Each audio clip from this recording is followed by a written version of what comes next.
You know, I've solved a lot of strange cases in my day, from society dame kidnappings to that stupid Blackbird thing. The strangest case I ever came upon was a while back. A pilot friend of mine. Seems his instruments weren't giving him the straight dope. And that can cause a pack of trouble when you're up in the clouds, mister. Sometimes it's just a single instrument. Other times it's a whole system. And once in a while, it's even human error. Why, in one case, a maintenance crew forgot to remove some tape from the static vents of an airline. The flight crew got so confused by the false instrument indications that they flew the airplane right into the ocean. Everyone on board perished.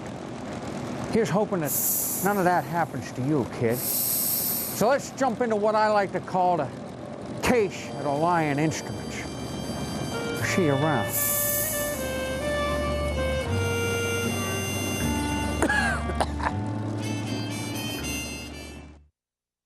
Who was that guy? Well, you know, in aviation, a bogey's not always a good thing. Well, anyway, you'll discover you have an instrument problem when all of a sudden you realize that things on the panel don't seem to make sense. Usually, you'll find the attitude indicator disagrees with another instrument. For instance, the attitude indicator could be showing wings level, but your turn coordinator shows you in a turn. Or maybe the attitude indicator shows you in level flight attitude, but the VSI shows a descent. Even though you're at cruise power. Well, the first thing to do in this case is to determine which instrument is lying to you. The most common failures are entire systems failures rather than individual instruments. So the odds are you've had an entire system fail rather than just one instrument. For instance, in older airplanes, it's not uncommon for the vacuum pump to fail. Losing the entire system, however, is not very likely in the 172R because it has dual vacuum pumps.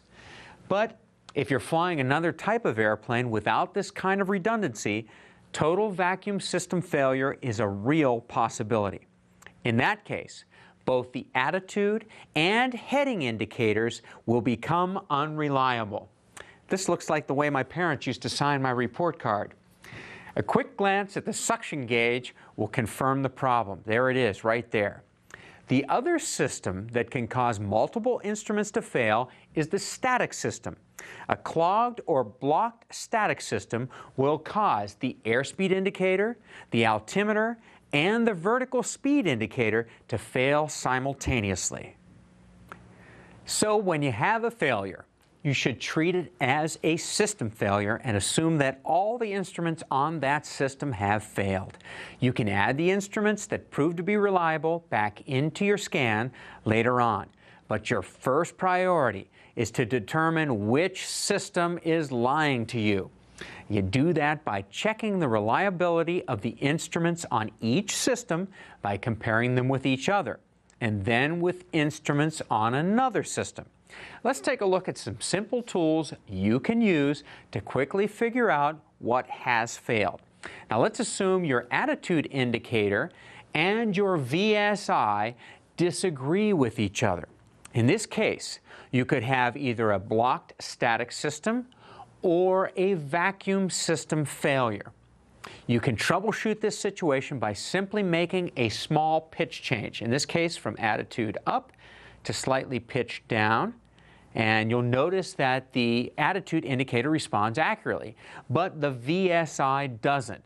And you should suspect a static system failure in this case. And with a blocked static system, when you make those pitch changes, the altimeter will not respond either.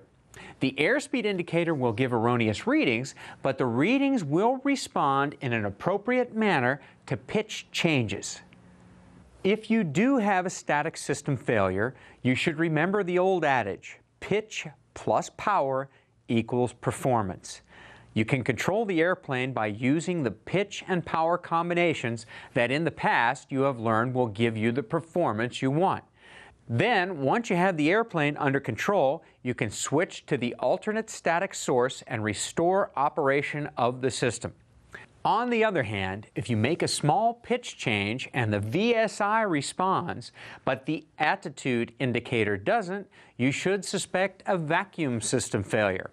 If you have a vacuum system failure, the attitude indicator will not respond properly, but all three static system instruments will: the VSI, the altimeter, and the airspeed indicator. They will be fine. And in this case, your heading indicator would become unreliable as well. Now, you can confirm the failure by checking your vacuum gauge. Now, let's assume that the attitude indicator and the turn coordinator disagree with each other. You can troubleshoot this situation just by making small bank changes in the aircraft. If the turn coordinator responds properly, but the attitude indicator doesn't, you should suspect what? That's right, a vacuum system failure. A quick glance at the vacuum gauge can confirm this. And if you do have a vacuum system failure, you will have to disregard both your attitude indicator and your heading indicator.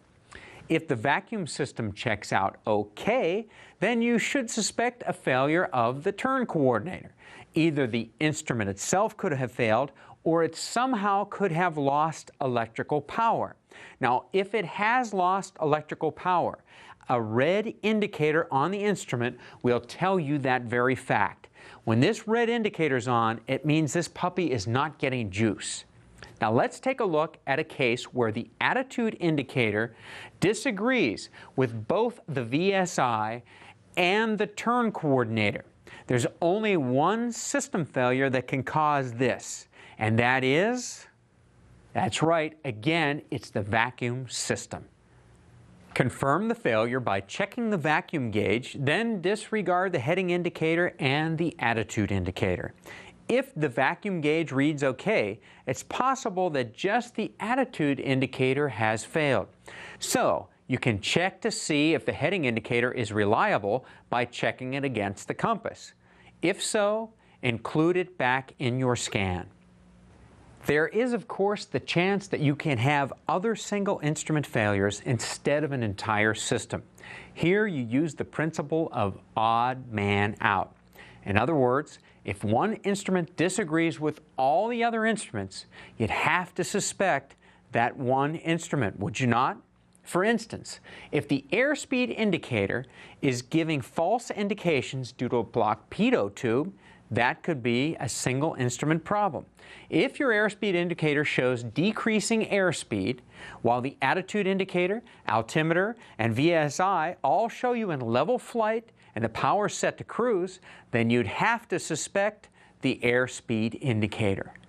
If the heading indicator is way off the heading shown by the magnetic compass, the vacuum gauge shows no problem, and the attitude indicator is behaving just fine, then you probably have a problem with your heading indicator itself.